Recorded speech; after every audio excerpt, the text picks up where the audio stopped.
choice, because their choice is to take this approved vaccine, and your choice is to just take your chances with this virus because you're worried about the risk of the vaccine. So people like Keith Olbermann will call you a coward. Like, have you seen these unhinged rants from that fucking maniac?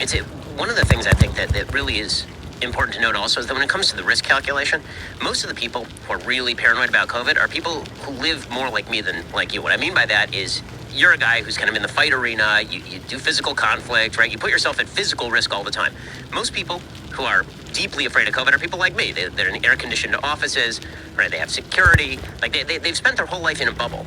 And if you spend your whole life in a bubble, then any risk penetrating that bubble looks just unbelievably outsized. Exactly. And the human brain is not, we're not set up to calculate relative risk, right? We just tend to think of things as risky or not risky. We don't tend to think of things as like, it's a 1 in 10,000 chance. How do you even calculate that in your head? Does that mean like every 10,000 times I step out the door, I might die in a car accident? What does that mean exactly? We just tend to think of activities in one of those two binary categories. And so if COVID goes into the risk category, and then the media just keep pounding away every day that you are probably going to die if you get this thing, which is not true. That's not even true for old people, right? Even for old people, the chances of death, if you're above 75 from getting COVID with nothing else, they're high. It's like 1 in 20. It's like 5 in 100. But if you are a 20-year-old guy who's healthy, your chances of dying from COVID are extremely low. And if you are an unvaccinated child, your chances of dying of COVID are lower than that of a vaccinated adult. Yes. And so this notion that all this is the same level of risk, which is peddled by the media to try and pay, it's all the platonic lie. It's all, you can't control your own life. And so we are going to tell you what's best for you by scaring the hell out of you. And then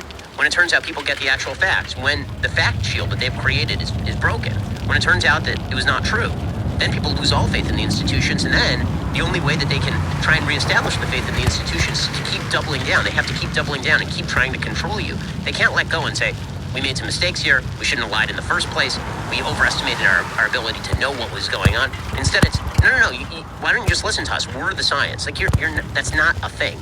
No person is the science. The science is the science. That's all. Not only that, they're ignoring some of the science. They're ignoring, you don't hear a peep out of any of these officials telling people, hey folks, you've got to lose weight. This is very important. We look at the numbers of people that are obese that catch COVID, it's very high. Here's another one, vitamin D.